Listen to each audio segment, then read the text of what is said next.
Hi guys, panibagong update naman tayo sa ating account. So, kapapasok lang, so nagtaka ako kanina, biglang nag-season expired ang aking Facebook. So, di ako makapag-login. Ano ba talaga magiging reason ba't nagkaganyan ang ating mga Facebook? So guys, kapag nagkaganito ang inyong Facebook, huwag kayong kakabahan o ano, mataranta kayo, huwag kayong ganon. So, dapat i-check ulit natin yan. So, mag-out muna kayo dyan, tapos mag-login ulit kayo. So, ano bang reason dito? Ang nangyayari niyan guys, nasusobran tayo sa pagkikipag-engage sa paghahanap ng ating mga followers at siguro sa mga sobrang comment na natin sa mga content creator. Yun, sa pagkikipag-engage natin, yan ang magiging one big reason kaya nag-season expired siya. So, kailangan niya mag-login uli and log out ka.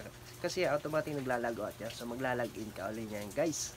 So, sana po nakatulong sa inyo ang video ito. Pa-like and share na rin po sa aking YouTube channel, Joby Hebreo Vlog. So, meron tayong 13,600 subscribers. So, maraming salamat.